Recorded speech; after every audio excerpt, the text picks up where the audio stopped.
Sure. This meeting is being recorded. Greetings and welcome to Mount Olympus. I am Hercules Invictus, and today we bring mages, sages, and seers onto YouTube.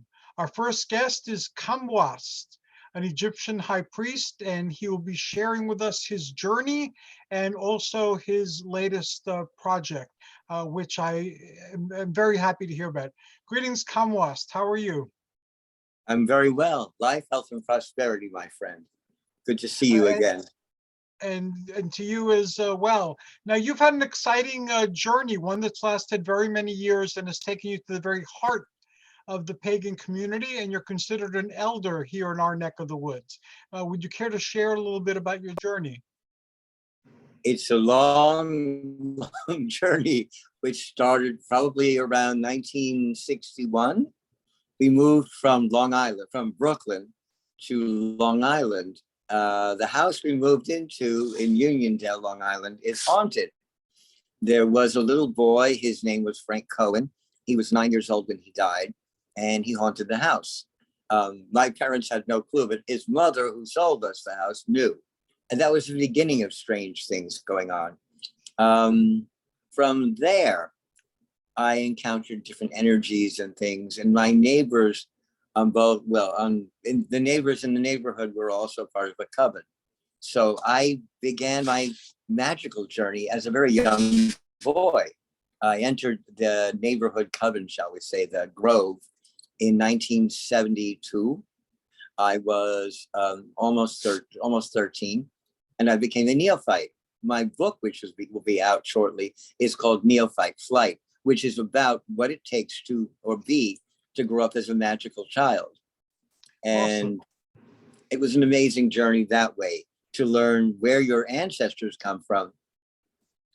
My ancestors are hereditary from England, hereditary witches and hereditary magicians. We are from Lancaster, we are from London, and also the Isle of Man. My mother's family is Austrian, they're from Vienna, and they practice Germanic magic. So I was privy to those people and Viking energy as well. So how come I ended up with Egypt? That's a good question. My energy. When I was going to be initiated into the coven I belonged to, they asked me who my mother goddess was. They expected Freya, Gaia, Hecate, many, many other deities. Well, that wasn't what happened. A golden goddess appeared to me with huge, huge gold wings, and she wrapped herself around me. And she said, I am Isis. I am all there is, was, and shall yet be. And I am your mother. And she chose me. So when I came to be initiated, We're losing the sound a little bit. Instead of saying my mother is Isis, whoa, I just lost me. Can you hear me better now? I can hear you better now, and I can see you better now too. Okay, that was kind of weird. So I chose Isis. My father gods, there are several. One of them you share with me is Zeus, but also Odin and Ra. My whole house has energy of Ra everywhere. He is my highest energy form and helps me the most. Because I learned these things, I wanted to know more about what was going on with my family's group. My father's mother was Polish. Did I know anything about Polish gods and goddesses? Were they Wonki? Were they Kowbasa? I had no idea. So what I'm saying is I didn't know their folklore. I didn't know their ancestry. And the Germanic people in Austria I knew, and the English I knew with the Druids and such, but that was not part of my life. I didn't know. So for instance, I have members in other areas that are from Romania.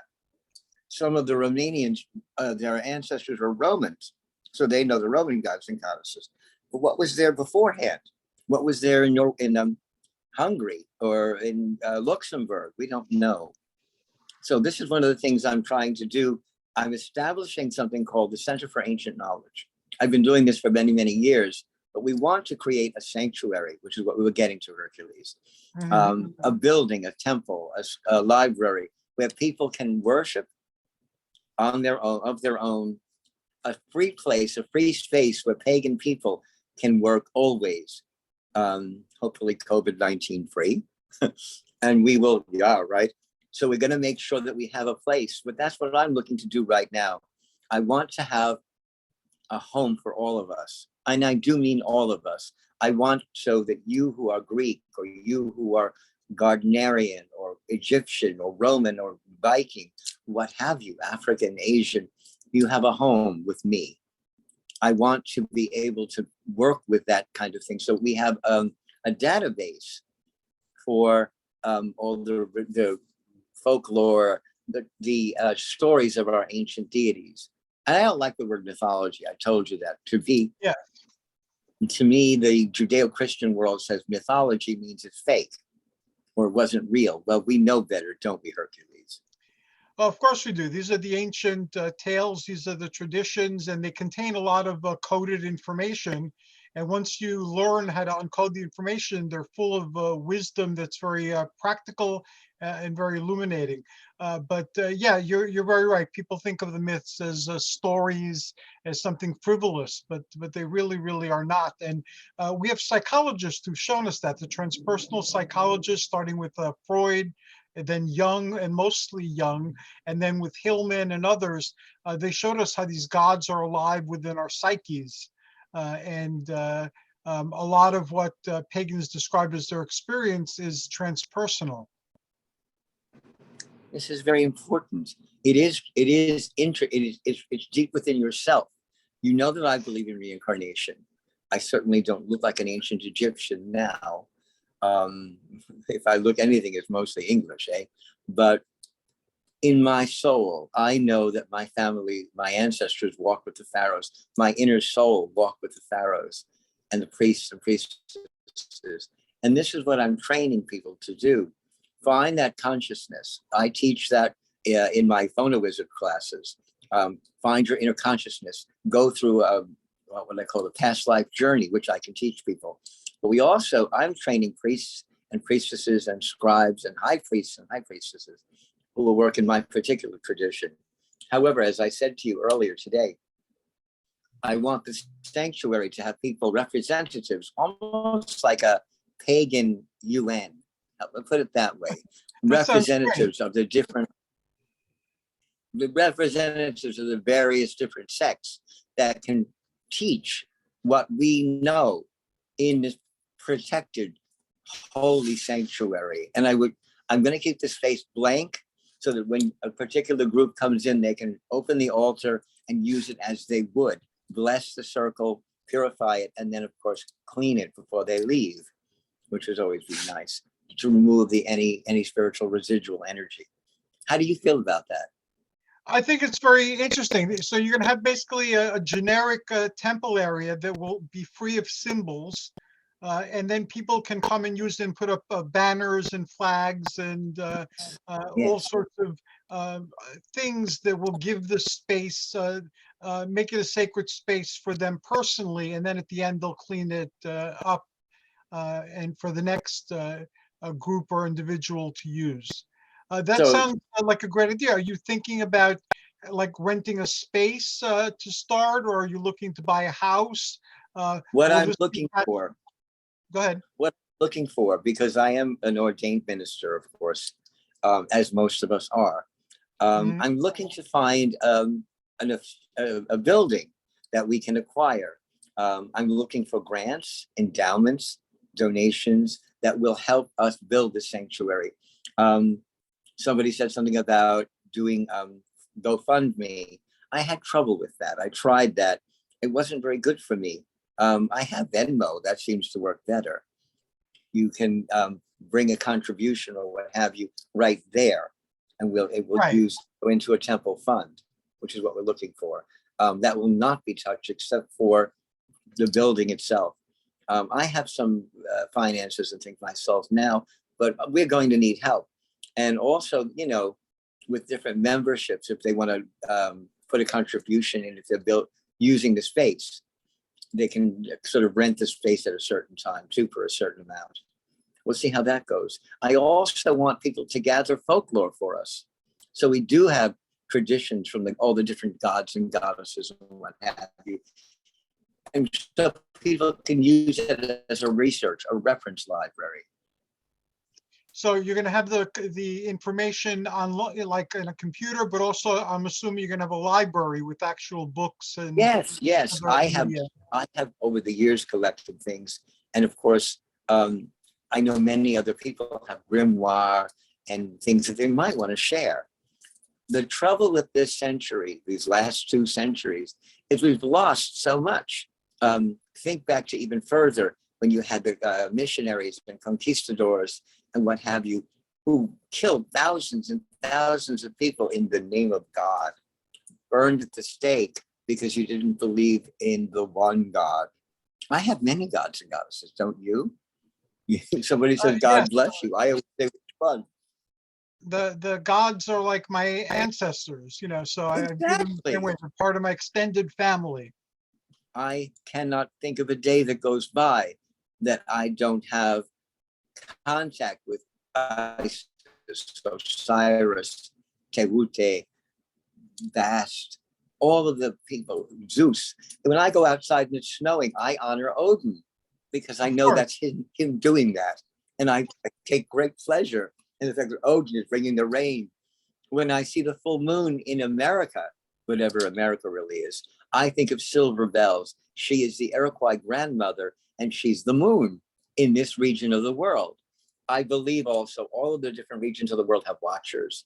Our deities, our gods and goddesses, I call Neteru, are the people that work in a various region and they move around. So we've all moved around. You're Greek. I'm a mess. We, you know what I mean? We have Multicultural. Brought our ancestors over with us, haven't we? Yeah, yes, we have. That sounds like an intriguing concept. And if you have a building, are you planning on having like a metaphysical shop, like the magical child or the warlock Oh my shop? God, yes. Oh my God, yes. Because Herman Slater was a dear friend, and because Magical Child was not just a store, it was certainly a conduit for all of us. I don't think any of us would be here were it not be for Magical. I got a little sentimental here, but there was also a temple inside downstairs, as dear Lady Rhea and Valerie, Lady Rhiannon will tell you. There was a temple downstairs and it was very active and magical. And it is in that spirit that I wish to do what I want to do. Yes, I'll put some things. There are many different pagan people that are very talented with candles and incense. So what I want to create, and I have created for myself and for all of us, is called the Witchcrafters Guild. It would be homemade magical implements, tools, jewelry, wands, incense, all the different accoutrements that we need to practice our religion. And I want that to be available to people and to kind of do sort of a magical, I don't know, I want to call it a marketplace. Literally, not only online, everything is online now. People can come there and buy the things and trade things and talk about each thing. I want this to be a hub, the sanctuary literally being a hub for all of us to work together. All roads lead to the sanctuary, to the center. And that's what I'm looking for. That sounds like a noble and ambitious dream, and I know you could pull it together. And especially the space, you could rent out the space. You could have ceremonies there, marriages and hand fastings and so forth, and you'd have a priestcraft on premises so that you can perform these various priestly and transitional functions in people's lives. If you have the library that people can use, people will be coming in to use library. If you have the metaphysical store, especially if you serve some beverages like coffee or something, have a few tables, it'll make it welcoming and draw people inside. It sounds like a wonderful thing. How long do you think it'll take you to pull that together? I think it's going to depend on the response and how much help we get. Long ago, I moved from New York City to Long Island, and there was a pagan coalition that was supposed to help, and not to be mean, but they didn't. They all loved what I was planning on doing, and nobody put their hand out to help. I'm asking now for the entire pagan community. I need your help. I need your hands. You know, I need to gather these stories. I have more magical implements than magical child did practically. I have more cauldrons and crystal balls and things all over the place that, you know, gods and goddesses and what have you, that I can, for my section, I can people my energies. And I would look for all the others to help out too. When you come, bring your deities, you know, what have you. I would like to put up little shrines too in the sanctuary. Greek, Ifa, Gardnerian, Indian, pagan, you know, whatever we have. I want them to be a place where they know that there's a sacred space always for them. And then the blank main altar, so that they will have that place to dancing. Your ancestors called it a skine, the theater, a dancing place. And that's what I want for us. But it's going to take a lot of work, Hercules. It's going to take a lot of, it needs help. It's your labor of love. And have you thought of starting virtually with Zoom? And this way you start making a gathering online during the pandemic. Yes. And then later on, when you're able to physically create the space and all the attachments to it, you'll already have a bunch of people who are, you know, tied to what you're doing. Have you Well, tried that's to? why I'm doing what I'm doing right now.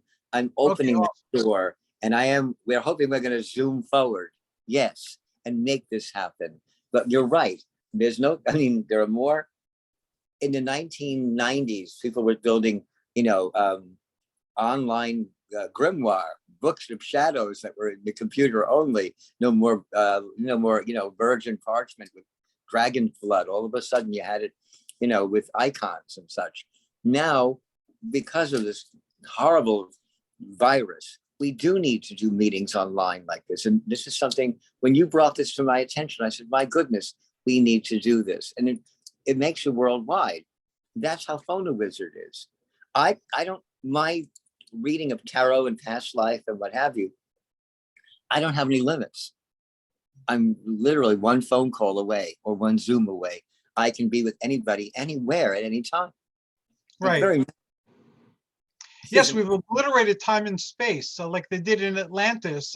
It's funny, a lot of what we're seeing now is like the internet is the Akashic records of our age. You know, it's the Akashic plane where we can go and access all this information, and not all of it is exactly true, but it's there to tap into and to use your judgment. So yes, we have these resources. While they last, we should use them. I agree.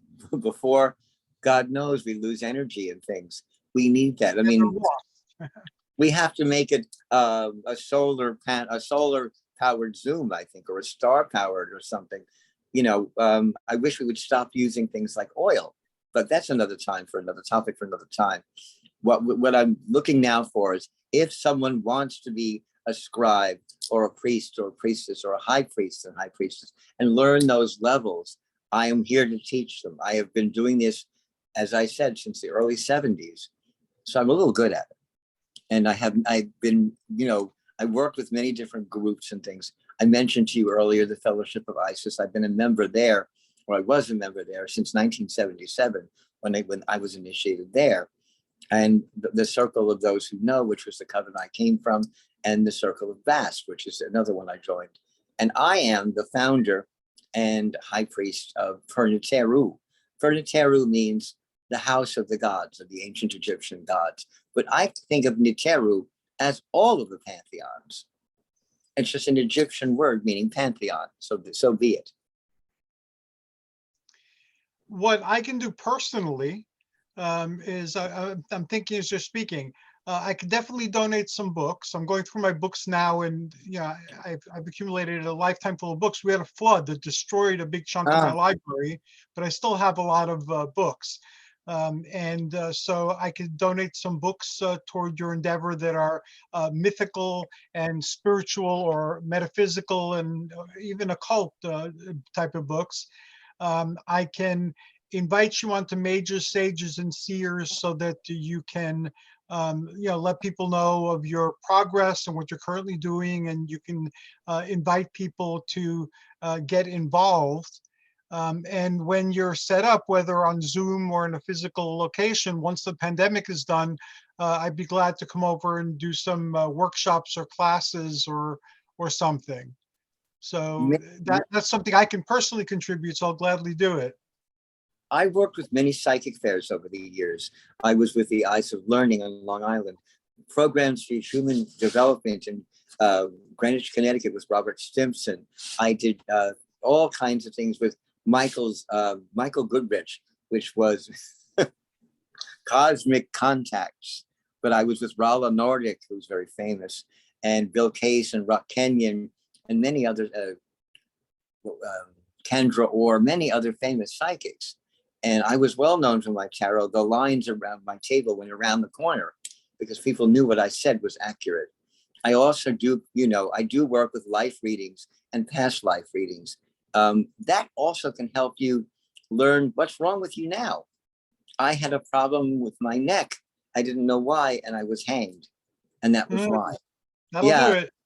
In the 1500s, when Henry VIII died, one of my past lives' name was Hal. He was a groom, a barber for Henry VIII, and he was with him his whole life. And when Henry VIII died, Hal, me, I couldn't live without him. I can see the energy of taking a cord from his 4-poster bed and jumping off the bed and snapping my neck. And that's what I did. It's a frightening thing, but it's true. And I remember that past life vividly. And that'll definitely carry with you into another life if that happened. That'll leave enough of an impression. Are you allied with different groups at this particular point in time? Like the New York City covens, the Long Island covens, I'm involved with all of them. Various and different ancient Egyptian societies. If you look on my Facebook page, you'll see all the different memberships that I'm part of. My work right now is worldwide, and it's because of the internet. I can't say it isn't. I have many friends in Africa, in Egypt, in England, in Ireland, Australia, Zimbabwe, everywhere. And I thank goodness for Facebook and Instagram, and Twitter, because I have expanded my work internationally. And who knows, maybe the aliens are checking things out too. I do a lot of shows on the aliens. That's an interesting topic, but like you said, that's a topic for another day. Unless you ascribe to the ancient astronaut theory or entertain it, which says that our gods were beings from elsewhere, which again, that's one way of looking at it. Have you read the book, The Series Connection? Years ago. Okay, well, that tells you they think that, and those people believe that the ancient Egyptian deities were from near the planet Sirius, the star Sirius, I should say, in that solar system. So that would be very interesting to know that the reason that they were gold, because all the gods and goddesses of Egypt totally had gold skin, maybe that was a spacesuit. And the crowns and things, the Egyptians interpreted them that way. And the masks, because it's very clear that the heads of the gods and goddesses were not their actual heads. It was a mask they're wearing. Right. That's a possibility. And the Argonauts, who I'm descended from, I'm a Lemnian Greek, and that's the island of the Amazons that they stopped in, their first stop on their quest for the Golden Fleece. There's a lot of serious connections there with the Argo and their adventures as well. So yeah, I read that book a long time ago. Maybe it's time I reread it. It's very interesting. That and John Anthony West has The Serpent in the Sky, another excellent book about different Egyptian as well as international cosmology, showing where we might have come from. The interesting thing, he shows a scarab, and that the scarab is actually the same shape and configuration of a human skull. And so that's an energy that way, and most of the pharaoh's crowns, somewhere along the line, or an amulet, will have a scarab on it. So that's like in the mind of the god, or the high one. Tell me more about your book. That sounds fascinating. When is it coming out? There is a wonderful man. His name is John DeVito. He is illustrating the book for me. he will be, it's called Neophyte Flight, and it is about what it takes to grow up, in my case, as a pagan, but a gay pagan, and what I went through. And it wasn't all pretty, believe me. It was a very rough road. And the last 9 or 10 years, I've also had very bad things happen to me. So I'm also, there's a group that'll come afterwards called the Pagan Job. I've come through the fire and I'm much better, including the loss of my late husband, Joseph. So we know that between my pemphigus vulgaris and losing my sight last year when I had cataract surgery, I've been everywhere that Job's been. I lost my family. I lost my old home, a job, and I had to take a new one.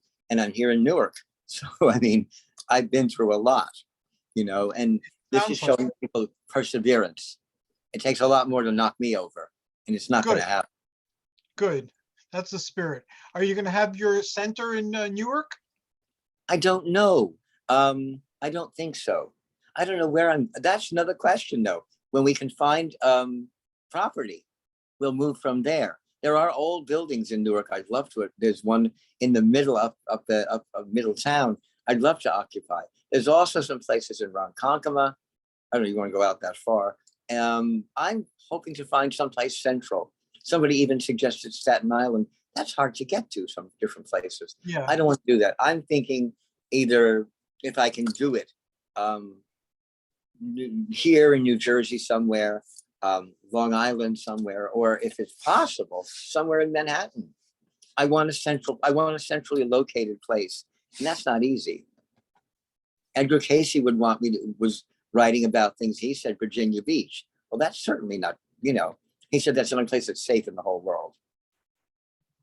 I wasn't aware of that. It's been years since I've caroused Casey and his writing. Well, I don't agree with him. I think it's too close to Washington, D.C. It's what, 15, 20, 16 miles or so? If a bomb went off, that would be the end of it. I don't know why that's so safe. I don't either.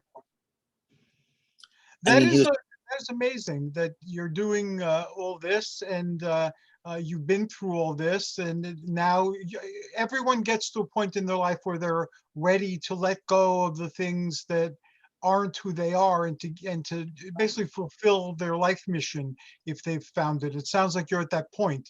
You know who you are, you know what you want to do, and so you're here. You know you're not going to be here forever. So what is it that you want to do, when you're here? I'm 64 years old. I mean, I don't know what's on my bucket list, but this sanctuary is it. I want to go back to Egypt also. Alexandria is calling. It's funny. I just reconnected my cable this morning, and the man, his name was Zayam. Where was he from? Alexandria in Egypt. Every time something good happens to me, an Egyptian pops up. So if that doesn't tell you something, I don't know what it is. I had a wonderful customer yesterday, sweet, sweet lady. She bought a fortune. Where was she from? Cairo. And she said, "Oh, I like your amulets that you're wearing around your neck." And I said, "Well, this comes from Alexandria. I have a dear friend, Noah, who created this Eye of Horus, which I don't think you can see." It's beautiful. I've seen pictures of it on Facebook. It's beautiful. It's pure silver and Afghani lapis. I wear on my fingers always a lapis lazuli. I wear Isis, a sapphire. This was my engagement ring with Joseph. Afghani lapis. Lapis is a very powerful energy for me. Yes. And Ra in the form of Brunine, the cobra.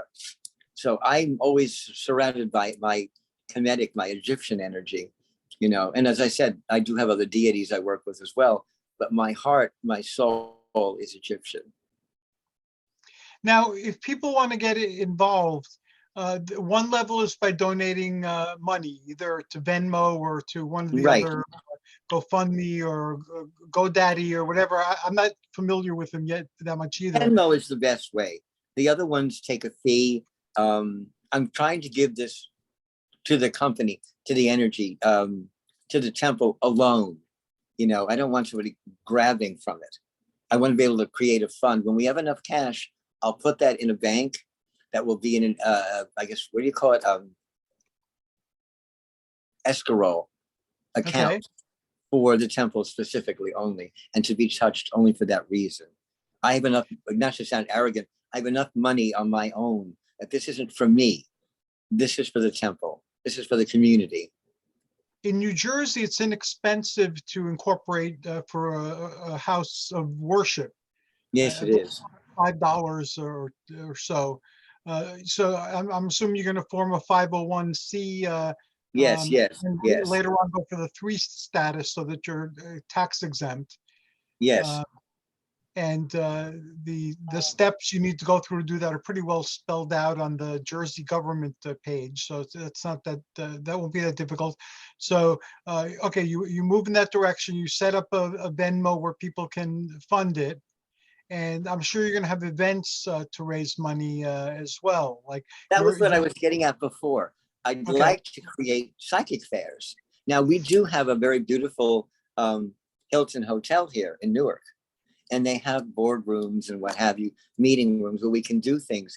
In Long Island, we did it in schools, and that's the easiest. When you pay, you give the school a nominal fee.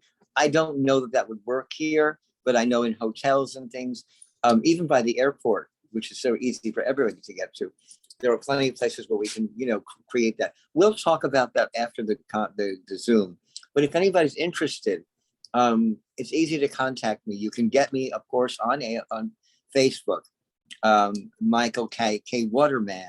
You can reach me on phoneawizard.com. That's easy too. Or mkwaterman at icloud.com. All my information is all there. I'm trying to be very open and easy for people to reach. It's enough. Magic is mysterious enough. We can't be mysterious anymore. We have to be out in the open here. Are you making are you making online communities in the interim too, like starting a Facebook group or a page or something? I have Michael's Grove. Okay. If you go to my Facebook page, you'll see Phone a Wizard. I have a funny one, which is Pookie and Friends, which is about a wishnik that I have at her kids.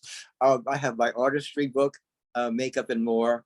And we have my Michael K. Waterman. All of those things have the ability for people to join things and join in discussions and such. And what is your ultimate vision? All of the things that you've outlined, let's say they come to pass in a very short period of time, and what you're talking about now is manifest. What is your ultimate dream for what you're doing? I want to be able to have this sanctuary open up to the whole world. Now that's very ambitious, I know that, but I want an audience area, which will be glassed off so there can be no harm and no people doing weird things. But I want people to be able to look down at a ceremony, a ritual, so that they know what we are and who we are, and that we're not eating children and we're not doing all the weird things that we've been accused of for thousands and thousands of years. I want people to see how beautiful a ritual is, a hand fasting, or we're coming right now into Candlemas, my favorite ritual in all the world. I was initiated as a neophyte then, or in the summer. I want people to see how the wheel of the year works, and I want to televise that. So I want it to go on Zoom or YouTube so that we have our rituals televised. People can say, oh my God, I saw this really cool thing happening. And it's a bunch of witches or a bunch of pagans. And I want them to be able to say, oh, that's not odd, it's really cool instead, and learn from us. Yeah, people have very odd notions. I know that the question that I'm asked most often, is, am I a witch or a pagan? And I told them I don't really think of myself as either of those words. I'm an Olympian because I'm attuned to the Olympian spirituality.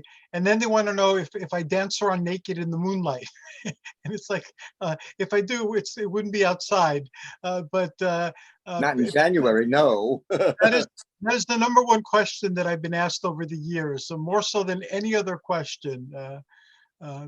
So yeah, there are a lot of misconceptions that people have, and it is a good thing if you're doing something to show the public that it's not scary. I'm the leader of our holiday parade in December every year. I've been so for several years, and I'm openly Olympian with my spirituality, and I even do an Olympian blessing for the town at the end of the ceremony.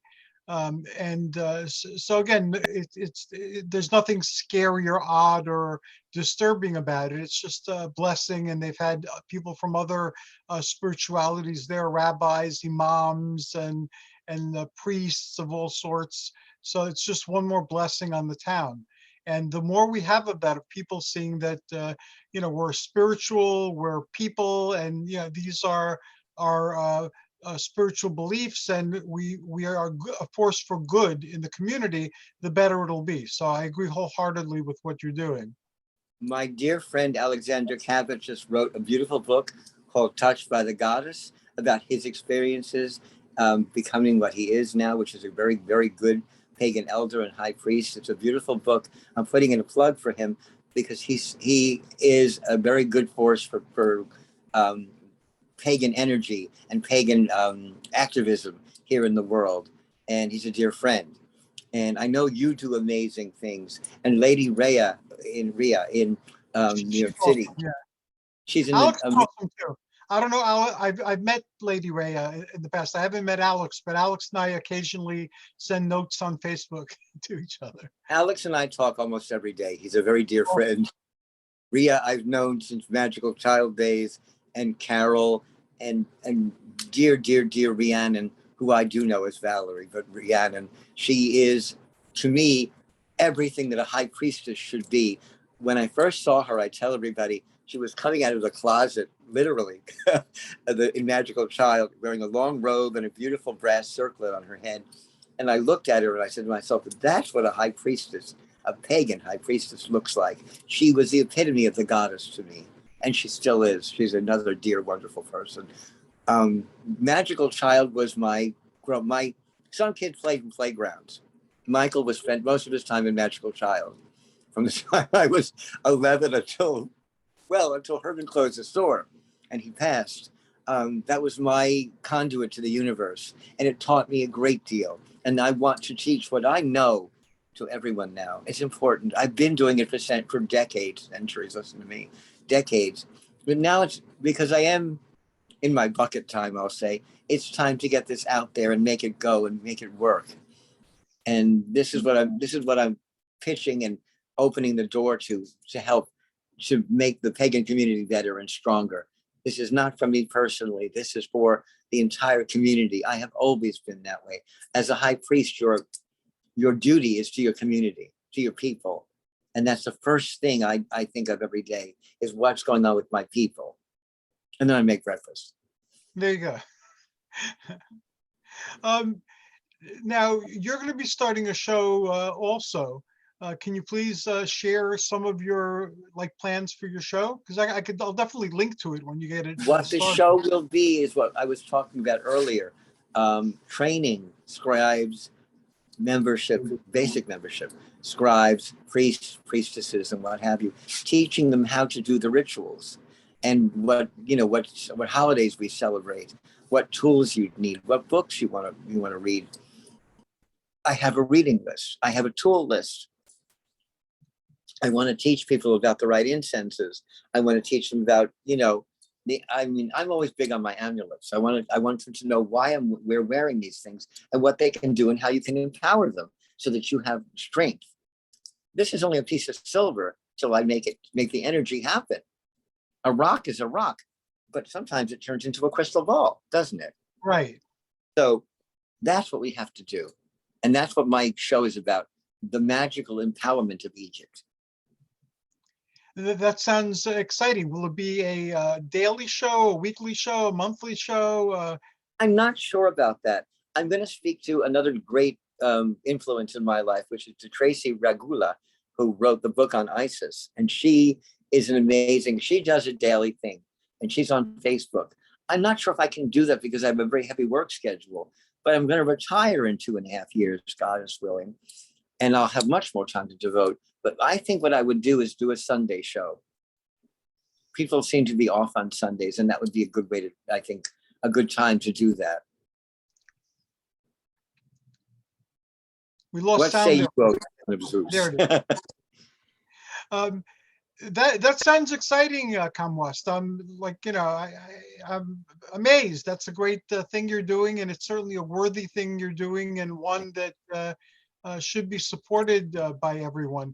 And until you get your show up and running, I'll invite you here, and you could share on Mages, Sages, and Seers your progress and your adventure. When you get it up and running, I'll link to you, and this way people can find you very readily.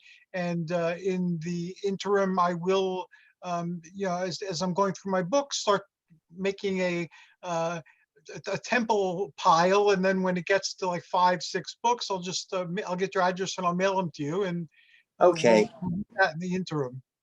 Okay, that's excellent. And I encourage others to do the same. If there are things information or what have you, or books, or they want to contribute, please, we need you. And your Egyptian spirituality includes the era of the Ptolemies. Oh, So yes, it's well, I can't help that. original. It's no secret that I have a obsession with Cleopatra. Since I was a little boy, I took one look at Elizabeth Taylor.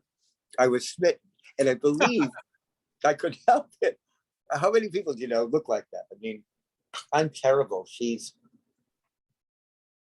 always with me. Oh, okay, there you go. And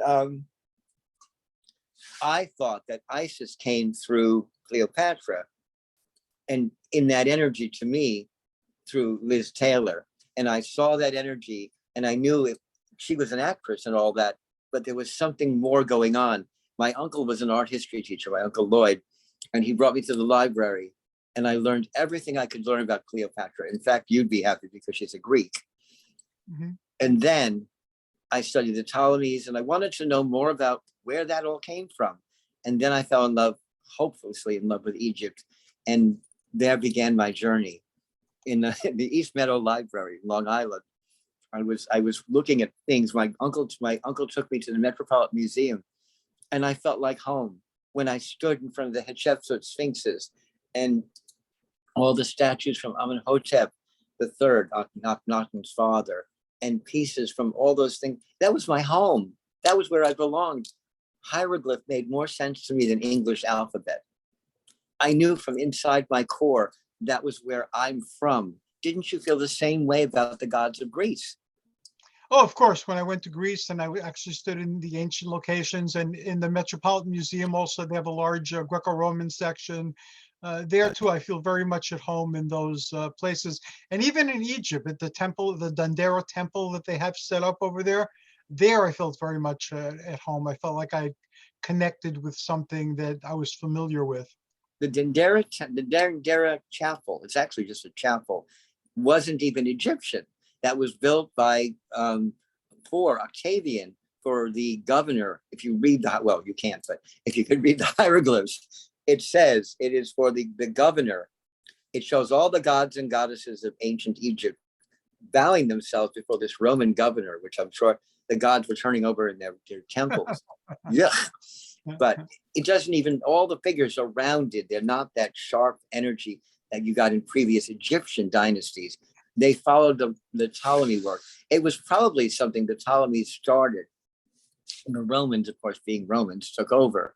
But it's nothing to do with Egypt really that much at all. It's beautiful, and it's post-Ptolemaic, so it's romantic, Roman, Egyptian. And I go there to meditate. I love that place. Yeah, I love it also. And the obelisk outside, I've spent That's time. Cleopatra's Needle. And that belongs to Tutmosis and Ramses II. They all have their names chiseled on it. It's got nothing to do with Cleopatra, but Americans and the world only knew Cleopatra and King Tut.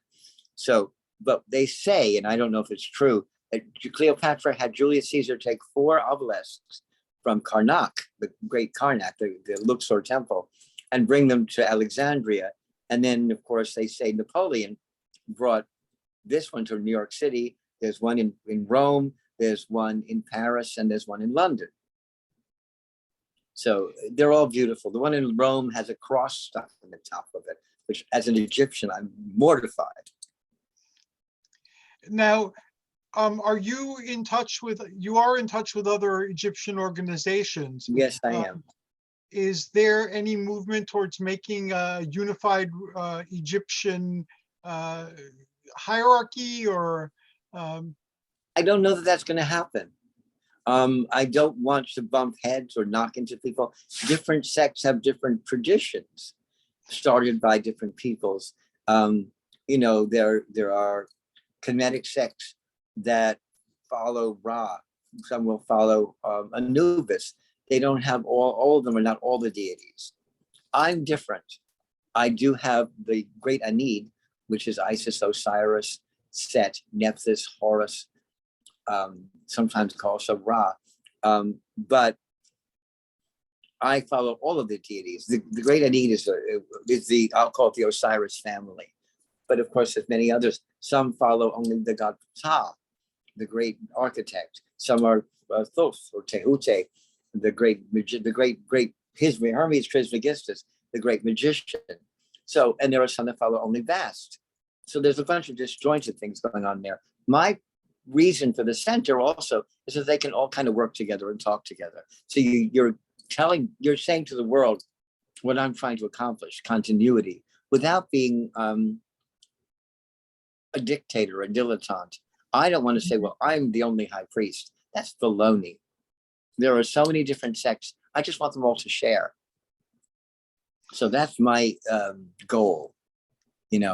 That's a noble goal, and I wish you success with that. I know during my days of wandering around the Hellenic pagan community, it was very difficult to communicate with groups or get them to cooperate for very long. So I'm no longer wandering in those areas. I found more kinship with magicians of all different traditions than I did with the, I guess, the worshipers, as you call them. It's better in that way.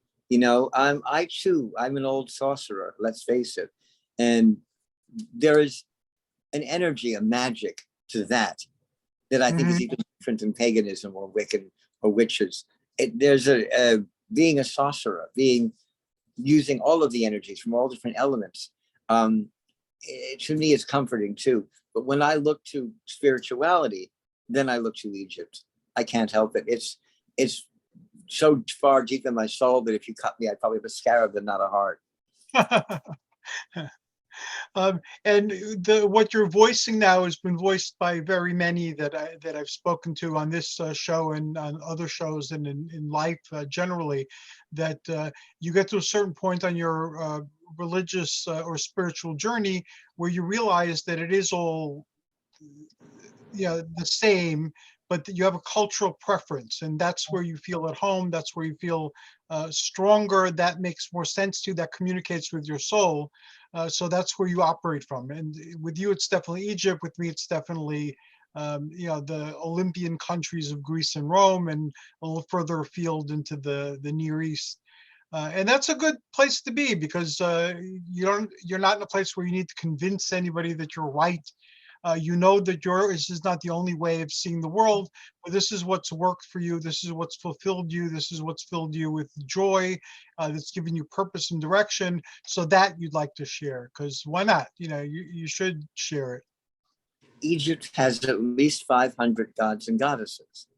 That's a lot. And it's a lot. And the whole point of things is that each one of us is different, and we're going to look the higher forces in the universe differently.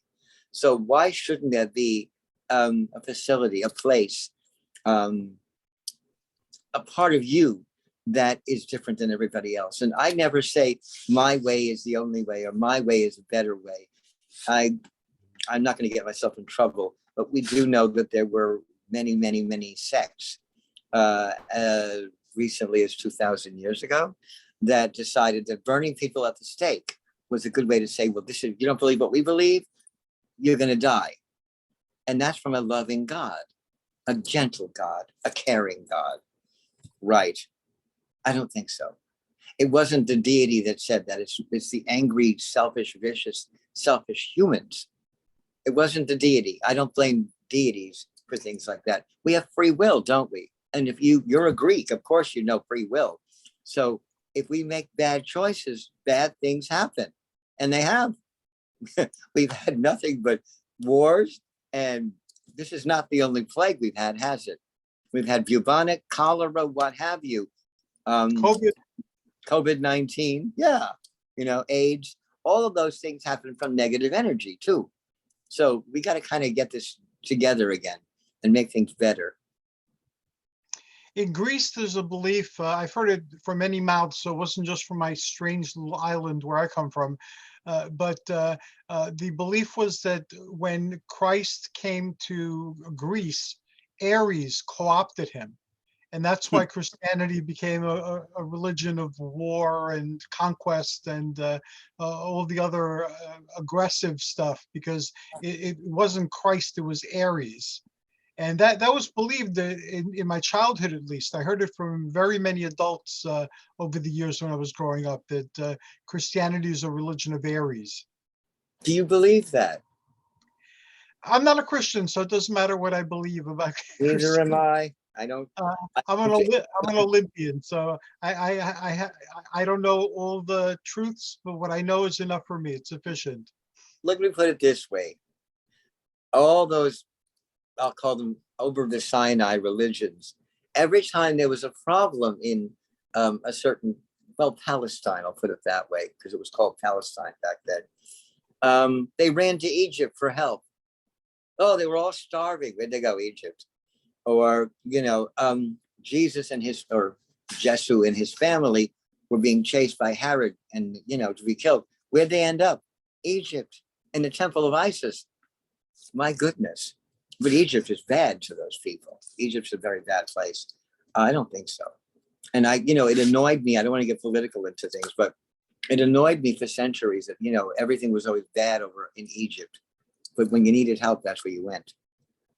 So this is a strange thing to me. Well, the ancients, even the ancient Greeks, they loved Egypt. Herodotus spent most of his histories praising Egypt. Yeah. So yes, Egypt contributed a lot to the world and was an important part of the world's spiritual evolution. And I'm glad that there are people like you who are keeping that torch burning and keeping that light lit in our present day. We have a few more minutes left. Yeah. Now, you gave out contact information, but I'd like everybody to have the contact information again. And this way, if they don't want to rewind or anything, they'll have it before we close. No, that's perfectly fine. The most important one you can do is my email, mkwaterman@icloud.com. You can get me on Facebook, Michael K. Waterman. You can go on phonawizard.com to make an appointment if you want to do tarot or what have you, or if you want to know more about my classes and such, which are, like you said, we're on phone and now we'll be on Zoom. And I guess MK Makeup and More or something on Instagram. I don't use Instagram that much, but best way to get me is either email or Facebook or my phone, which is 516-650-3691. And if I'm concerned about putting that out in the public, no, I'm not. I've been using that phone number for, 25 years. And I have a huge, client base, and they all have the number. So I'm perfectly safe giving it to the world. Is there anything else you feel I should be doing? Well, I'm thinking there's the Pan-Pagan Council that formed in New Jersey and Pennsylvania. I'm not sure what they're doing these days, but I know that they were active not too long ago. I was getting a lot of Facebook messages and emails. There's also the Hands of Change organization in New Jersey. And they're more toward the south of Jersey, but they do a lot of events and they network with a lot of groups. And I've had Amara Wiley on numerous times on Major Sages and Seers, and she has a YouTube channel now. And then there's, of course, the Witches Fest New York, which I believe is coming up very soon. That's the witches of New York City. And I'm a member of the Witches of New York City, Okay. and all Witches of Island, and the Witches of New Jersey. So all three of those groups, you can reach me that way too.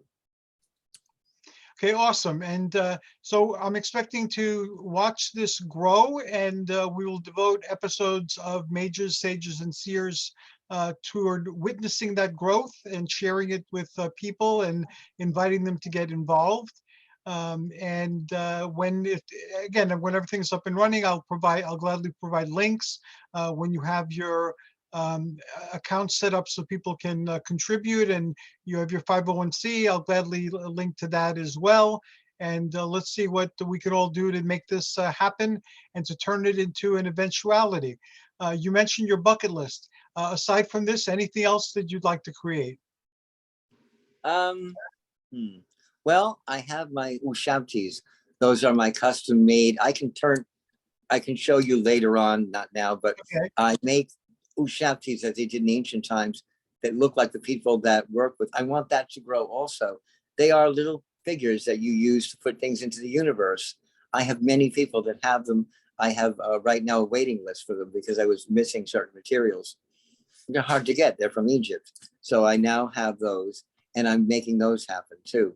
So that's my next thing, is to get that off the ground. I also have my makeup and things that I work with, people that want to ask about skincare and makeup and hair care. That's my I call that my mortal job.